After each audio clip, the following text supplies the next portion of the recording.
Can you hear me okay? Hi everybody, thanks very much for joining us. We're going to start please with Ian Bolton of Sky Sports News.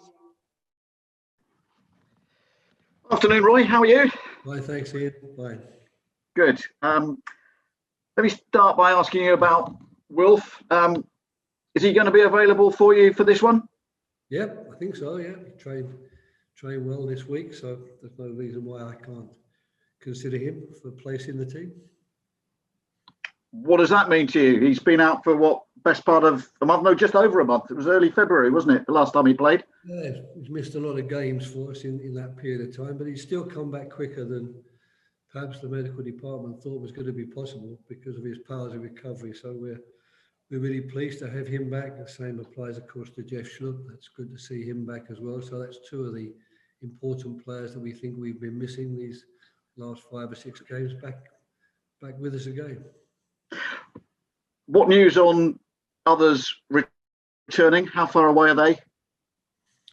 Yeah, there's still the ones that are still out. I mean, Nathaniel Klein we thought would be recovered in time for this game, but he hasn't recovered in time, unfortunately.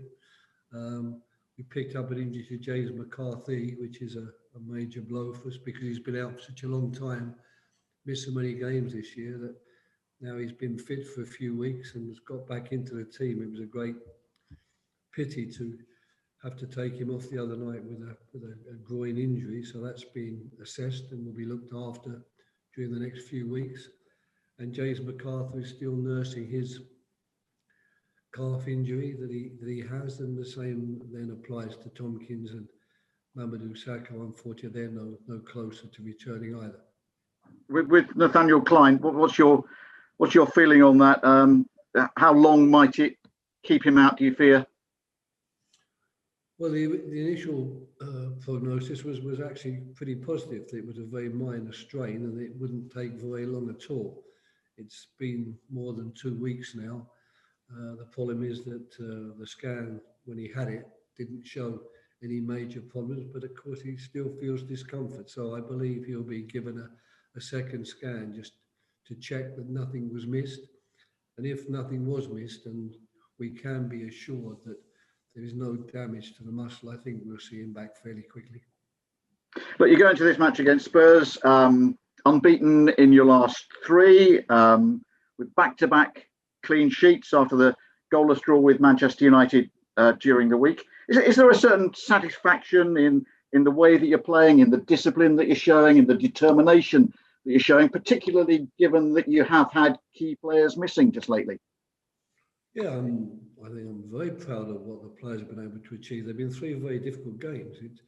It's not always a question of the table positions that teams have at any moment in time. It's also to do with how well they're playing. And we knew that at Brighton, who were in good form, and Fulham in good form, they were going to be very difficult games. And to take the 4 points from them, 2 games, and to follow it up with a draw against Man United and a draw which I think we fully deserved, I have to be very satisfied, especially as you rightly say, that we haven't had our full contingent to choose from. But it's been a remarkable effort, I think, from the players who've been playing.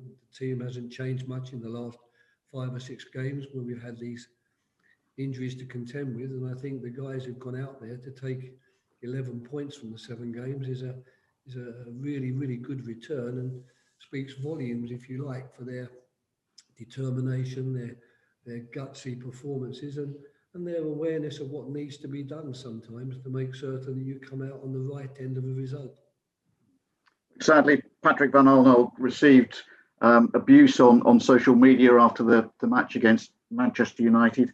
How has he dealt with it all, do you think? Oh, with great maturity. I spoke to him yesterday, of course, when the news broke, but he dealt with it with great maturity. He understands that this is part of a world we live in. We all abhor it and we all condemn it. And I think that more and more, luckily, is being done to try and eradicate it, at least eradicate it to the best possible level you can get to. I fully back the initiatives that are going on and are now being brought to government levels. And it's good to know that people like Patrick are sensible enough and if you like, care enough about the problem to actually make certain it gets brought very quickly to the attention of the authorities, because that's all that can be done. Unfortunately, the players who are getting this abuse, we'd love it to stop, but we haven't been able to sort of completely stamp it out as yet. We constantly condemn it, but it's still there. So all that they can do perhaps is, when it happens, make certain the authorities know, because the next step's got to be trying to get in touch with these people who are doing it and punish them accordingly. Look, an international break is on the horizon, with several Premier League managers saying that they would rather not release players for it because of the quarantine regulations on their return. It could affect the likes of, I think, Jeff Schlupp and Jordan Ayew with Ghana, who play in South Africa. What's your take on it, Roy? Have you considered preventing your players going? Well, I don't think we have much choice there. I don't think the government are going to allow people to travel to South Africa. So I don't quite understand how, when South Africa is on a ban list from the government that stop people either travelling there or coming in from there, how we can happily allow our players to go. I think that's been taken out of our hands, to be honest. As far as the other matter is concerned, I do understand my colleagues and their concern, if you like, over players going away to play for their national teams when there's quarantine involved. But I can only hope that the Premier League will be able to ensure us that when our players return to the bubble that they've left, from a bubble that they've experienced with their national team, that they're not going to be punished in any way by not being allowed to train and play, because I think that would be very, very harsh. No manager wants to stop his players playing international football than me, least of anybody, because I probably have more international matches than most of my colleagues. But the fact is that you want your players to go and play for their national teams, do well, and then come back and continue doing well for you. You don't want to wave them goodbye and wish them luck with their national teams, knowing full well that when they return, you're not going to see them for 10 days. So I think that's where the dilemma lies. But certainly, as far as the red list countries are concerned, I don't think that there's anything really to discuss in that matter. And it would be my suggestion that teams like Ghana and any other teams that have got games where it will involve them playing in a red list country, if they're that interested in their English players, to try and maybe move the game to somewhere where the players could travel to. Look, finally from me, IFAB have been meeting today. Football's lawmakers, as you know, they've clarified the handball law. Listen, it's quite wordy, but one thing that I've picked out from it is that accidental handball that leads to a teammate scoring will no longer be an offence. It all comes in for next season. Is it good that we have perhaps a little bit of clarification? You're speaking to the wrong man, really, aren't you? I mean, my views, I think I've made them so clear. I'm still smarting over the ridiculous handball decision which cost us points against Everton at the start of the season. And, you know, but I suppose it's nice to know that at least one minor element of accidental handball will now be sanctioned and people won't be punished for it. Maybe I've still got to wait a long time before accidental handball once again becomes accidental handball, and penalties are given for people who deliberately handball it to stop goals being scored. And I'm not just unfortunate to be in the way when the ball struck at them. But I think even IFAB accept that there have been some inconsistencies. I think the inconsistencies were not there, Ian, for many, many years. I've got to say, from my childhood growing up, my attempts to play the game, certainly my many early years of coaching, there wasn't a great deal of inconsistency then, to be perfectly honest. The inconsistencies are really something I've had to learn to live with for the last 3-4 years maximum. Before that, it wasn't, no more, because in England we had a couple of ridiculous penalties against us for handball decisions where balls were struck at people. So probably more than 3 or 4 years, I lose track of time. But I'm happy to say that in the bulk of my career, it was never a real problem, because to get a handball decision against you, you actually had to handball it and not just be in the way when it struck you. Roy, listen, nice to speak with you as always. Thanks. Wish you well. Thank you. Thanks, Ian. We'll go to Emma Saunders of PLP. Hi, Roy. Let's talk about the game. What kind of challenge are you expecting against Tottenham this weekend?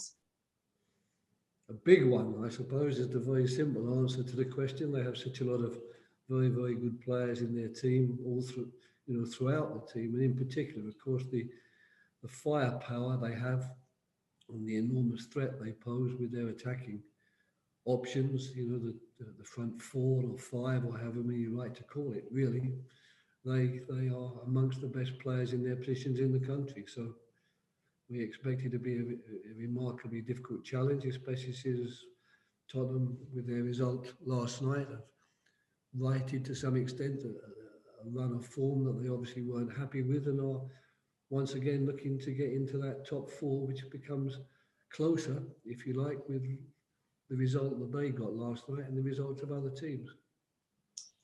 Despite all that, though, and the threats that they might pose, which we all saw against Burnley when they were last at home, do you sense this might be your weekend, with the defensive discipline your side have shown recently and the boost that will come with having Wilf back available? Well, I think you always like to think, that this can be your weekend. I think that's what keeps us going in football, the thought that this is going to be our weekend, even when sometimes it turns out not to be. So I certainly will go to bed on Saturday night believing this is going to be our weekend for a great result against Tottenham. But then I'll have to wait and see if we can reproduce some of the work we've been doing, and some of the very, very hard work that a lot of players are putting in to make certain that we keep that shape that we think we need to keep teams like Tottenham away from our goal and away from getting clear-cut chances.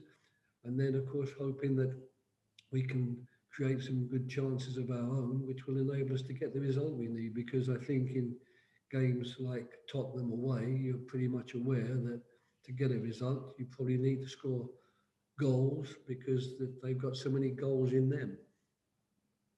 All right, we'll leave it there. Thanks, Roy. Pleasure. Thank you. Okay, any other broadcasters with questions, please? We'll go to George Sessions of PA. Hi, Roy. Obviously, it's a big boost to have Wilf back.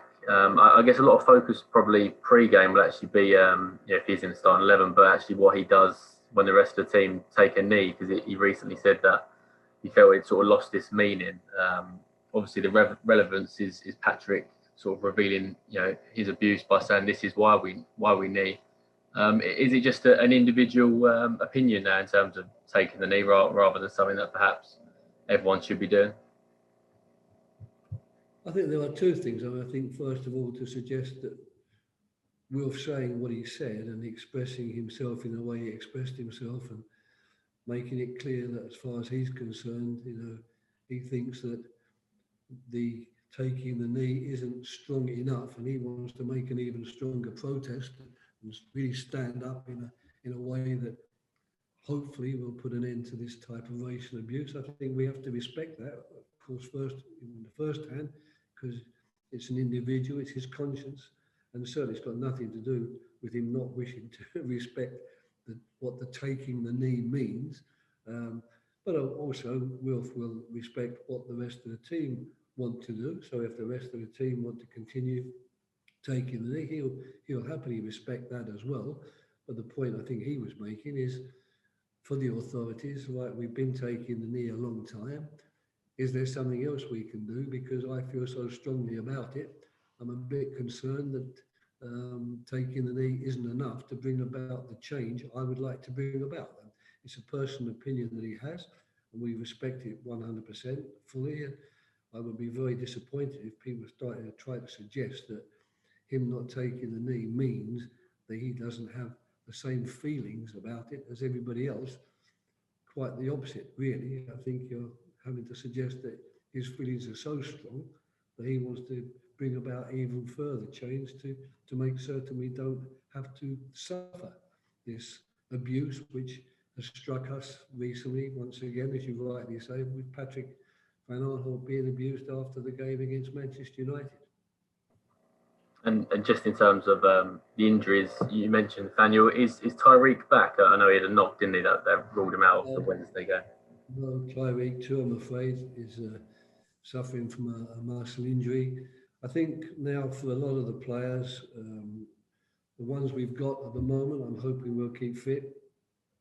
But the ones that are not fit at the moment, I don't think we're going to see any of them until after the international break is over. So we have 2 more games to negotiate with the players we have. And then I'm sincerely hoping that after the international break, as long as we don't get injuries during the break, when players go away with the national team, some of the ones who are currently injured will be back and ready to go again. So it would be nice to go into the last portion of the season with everyone available and that competition for places which we've had on paper this season, but have rarely had actually in reality.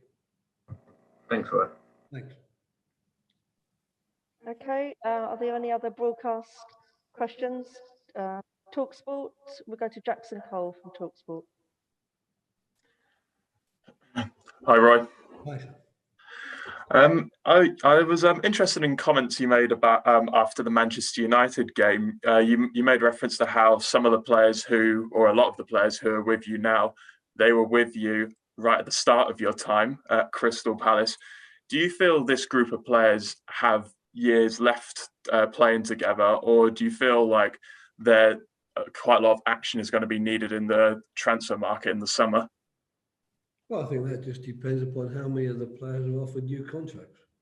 And that's something which will be decided by Steve Parish and the American owners and Doug Friedman as a technical director, giving advice on that matter as well. So I think if a lot of these players, who I think there's 11 or possibly even 12, who don't have a contract at the end of the season, if none of those players are going to get a contract, then of course an awful lot of work is going to be needed in the transfer market to replace them, because we need 25 players to send the squad to the Premier League. To answer the question, do these players still have years of football left in them? I would say yes. I think they do. I think what they've done for the club over the last 4 years is quite incredible. It's, I think, as many as 14 or 15 of our current 25 were either here when I came or slightly more if you add the ones who came a year after I came, if you like. If you go back 3 years, we certainly got between 15 and 18 of the current 25-man squad who were at the club. Now, that's a fantastic achievement, I think, for the players to give as much to the club as they've done in these years, and to keep our heads above water for those 3 years as well, because that's never an easy task. So I can't answer your question as to what will happen with those players or what route the club would like to take, i.e. keeping them on and continuing in the same vein, or letting them all go and starting with a clean slate. If you want an answer to the club's policy in that regard, then of course you've got to speak to the people who are the policy makers, and I'm an employee, not a policy maker. Mm-hmm. If the club decides to let some of these players go, would you like to be involved in the sort of recruiting of new players? Well, that would depend whether I'm going to be here to take the team, and at the moment that's another decision which has not been taken. So again, it's a question I obviously can't answer until such time as I know what my plans are going to be and what my future is going to be with regard to next season. But the obvious answer to the question is, if I am going to be involved with the team next season, then of course I would need to be involved in the recruitment. Mm-hmm. And yeah, just looking ahead to the game on Sunday, you said after getting the draw to Man United that it was almost like getting 3 points, and you talked about the firepower that Tottenham have got at the moment. They've got a real chemistry, it seems. Would you take a draw against Tottenham now if it was offered to you?